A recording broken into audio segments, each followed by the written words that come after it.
सब मेरा सलाम नमस्कार सत श्री अकाल जोहार। आज एक बहुत ही ख़ास मुद्दे पर मैं बात करने के लिए हाजिर हूँ। और यूँ तो इस तरह के मुद्दे जो हैं लगातार मैं उठाने की कोशिश करता हूँ मेरी ओर से। जो भी मुझे फॉलो करते हैं, जो देखना चाहते हैं और जो नहीं फॉलो करते हैं, कोशिश करें फॉलो करें, ताकि जो एनालिटिकल रिपोर्ट मैं देता हूँ वो एक सच्चाई से रूबरू करने वाले रिपोर्ट होते हैं जो देश में हो रहा है। कुछ ऐसे सवालात होते हैं जिनके जवाब जो हैं वो हमें मिलने ज़रूरी होते हैं। तो देखा जाए तो अभी इलेक्शन का माहौल है। तमिलनाडु हो या पुडुचेरी, केरलम, वेस्ट बंगाल, आसाम।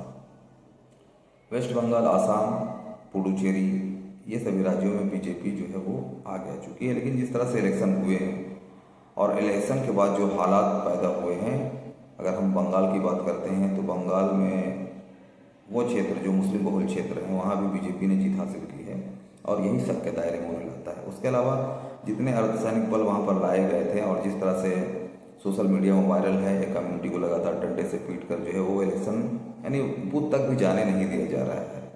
उसके अलावा यूपी से किसी को भेजा जाता है जो पुलिस अधिकारी है और डायरेक्ट लोगों को धमकाने का काम करते हैं। अगर विजय थलापति की बात हम करते हैं तो 108 सीट उनके पास है तमिलनाडु में।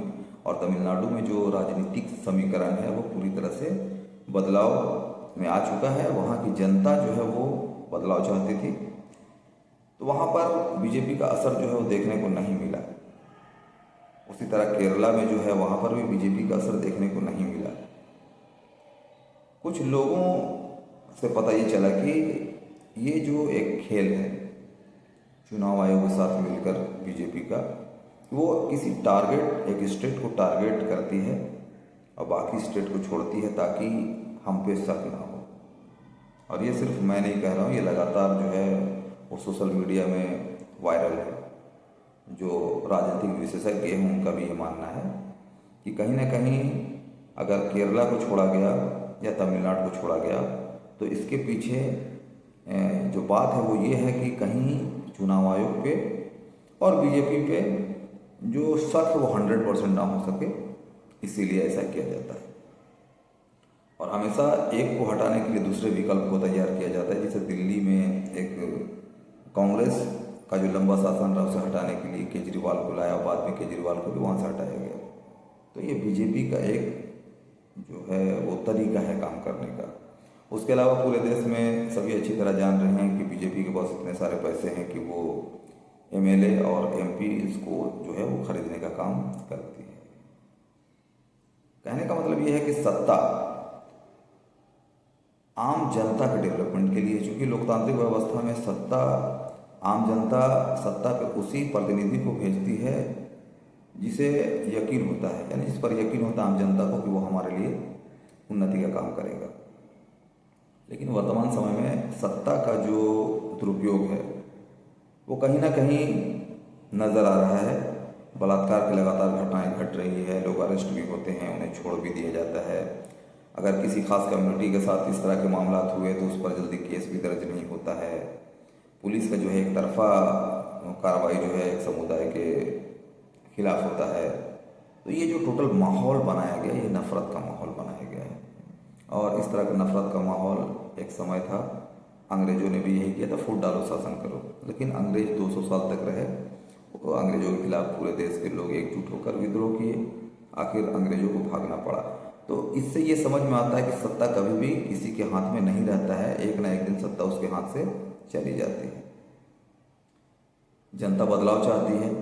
जब तक जनता गुमराह है, हम जनता को जब तक गुमराह करके रखे हुए हैं या फिर कुछ हम एक ऐसे तबके को तैयार किए हैं जिनको हम सिर्फ लाठी डंडे लेकर सड़कों पे भेज देते हैं और उनके पीछे एक सपोर्ट हम रखते हैं आर्थिक का, तो वो हमारे इशारे पे काम करते हैं। इस तरह से हो रहा है। अगर हम बात करें, आप अलकायदा नाम एक टेररिस्ट संगठन को जान रहे हैं, उसने क्या किया था, वर्ल्ड ट्रेड सेंटर पर हमले किया था। लेकिन उस अलकायदा को बनाने में अमेरिका का बहुत बड़ा हाथ था, क्योंकि रसिया को तोड़ने के लिए उसने उसे यूज़ किया था। बाद में जब अलकायदा का काम ख़त्म हो गया तो अलकायदा को जो सपोर्ट दिया जाता था अमेरिका की ओर से, इकोनॉमिकल सपोर्ट, वो हटा लिया गया। अब जब इकोनॉमिकल सपोर्ट जब हटा लिया गया तो जो उसके अंडर में काम करने वाले थे वो फिर अमेरिका के खिलाफ विद्रोह में उतर गए। ये सारी बातें इसलिए मैं कह रहा हूँ क्योंकि हमारे देश में भी इस तरह से हो रहा है। भाड़े के लोगों को कुछ लोग रखे हुए, कुछ ऑर्गेनाइजेशन ऐसे हैं जो रखे हैं और उनको रोड में हो हल्ला करने के लिए छोड़ देते हैं, मारपीट करने के लिए छोड़ देते हैं। जब वो अरेस्ट होते हैं तो उनको छुड़ा भी लेते हैं।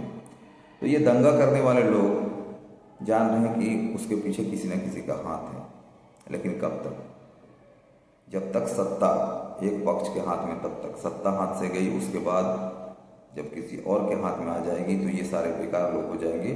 और जब बेकार होंगे तो जो उन्हें तैयार किया है ये उनके लिए सरदर्द हो जाएगा। तो देश का एक माहौल जो नफरत का तैयार किया जा रहा है, इस नफरत को हटाने के लिए हकीकत को सामने लाना ज़रूरी है। और चूँकि हमारे देश में शिक्षा की कमी है, जो लोग डंडा लेकर सड़कों में हैं उन्हें ये भी मालूम नहीं है कि जो उनको सपोर्ट कर रहा है उनके बच्चे विदेशों में पढ़ाई कर रहे हैं, लग्जरियस लाइफ जी रहे हैं और ये डंडा लेकर घूम रहे हैं मंदिरों में झंडा फहराने के लिए। बहरहाल इस तरह का जो माहौल है ये बहुत ज़्यादा दिन तक रहने वाले नहीं हैं। लोगों को चाहिए कि समझदारी से काम लें, सच्चाई को सामने लाने का काम करें और जो सच है उसको सपोर्ट करें। तभी देश में स्थिति बदल सकती है और अमन से ही देश तरक्की कर सकता है। इस तरह से हो हल्ला करके देश कभी भी तरक्की नहीं कर सकता है। जय हिंद, जय भारत।